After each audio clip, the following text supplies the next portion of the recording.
Why is the uncertain test indecisive if it equals 0? Okay, let's have a look. So here is the original statement for the uncertain test, which is also called the test for divergence, which says, if we have the limit as n goes to infinity of some sequence an, if we know that this is not equal to 0, then we get to draw the conclusion that the infinite series, notice that right here we start with n is equal to 1, but the truth is n can start with any positive whole number. Up to infinity of this infinite series, we know for sure that this right here diverges. I'm going to give you guys an example, but the question that the post is asking is that if we have the limit as n goes to infinity of an is equal to 0, can we conclude that the infinite series converges?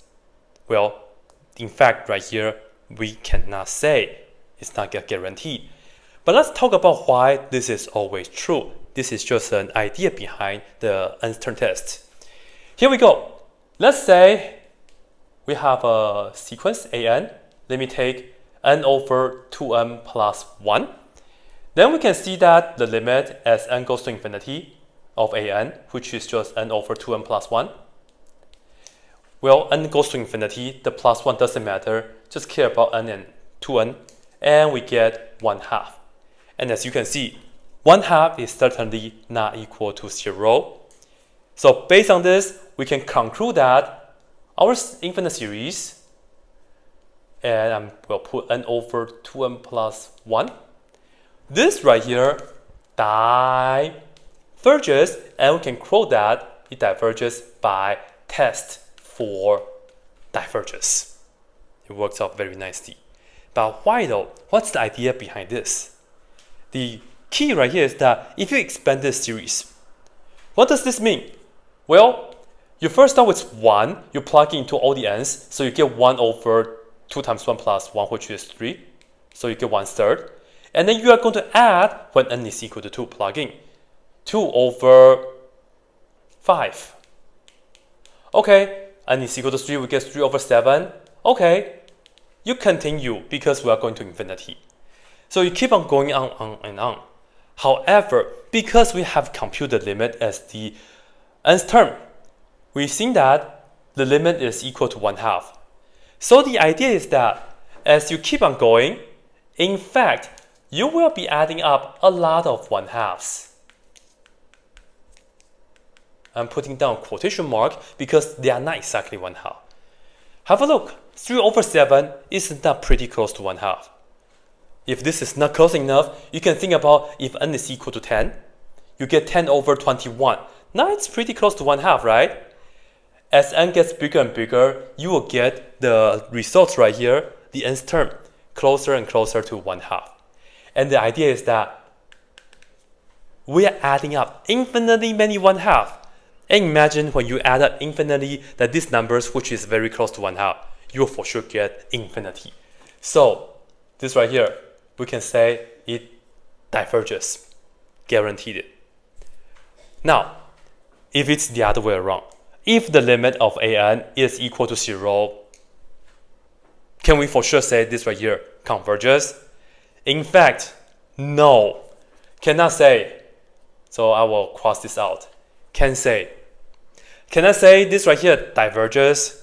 I can't say either. It's inconclusive, unfortunately.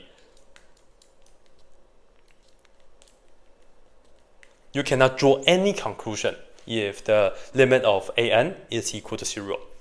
Let me give you an example that when you have the limit as n goes to infinity of an is equal to 0 and the series diverges. And of course, many of you guys might guessed it. Yes, I'm going to use the classic one, which is the harmonic series, 1 over n. And we take 1 over n to be the sequence first. Firstly, you see that if you take the limit of the an, this right here is just 1 over infinity, so you get 0 for sure. But now, if you do the series as n goes from 1 to infinity of an,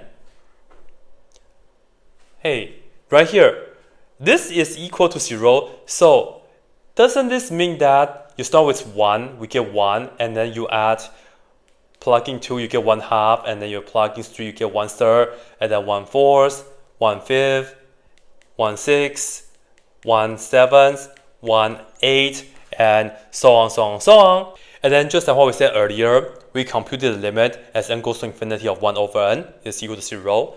So yes, eventually that we will be adding up infinitely many zeros. So it looks like this right here shouldn't contribute to the whole sum. But the truth is, these zeros are enough to contribute to the whole sum, to make the whole sum infinity, which diverges. And let me show you the classic proof for this. And I'll also show you guys the integral for this later on as well. Check this out.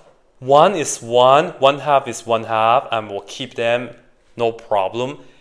Next though, look at 1/3 and 1/4. For the 1/3, I'm actually going to compare that with 1 over 4. And then 1/4, I will keep it. Now, check this out. 1/3 and 1 over 4, which one is bigger? 1/3 is bigger than 1/4. So I'm actually going to replace the equal sign because this is bigger than that. Yeah? So I will replace the equal sign with an inequality.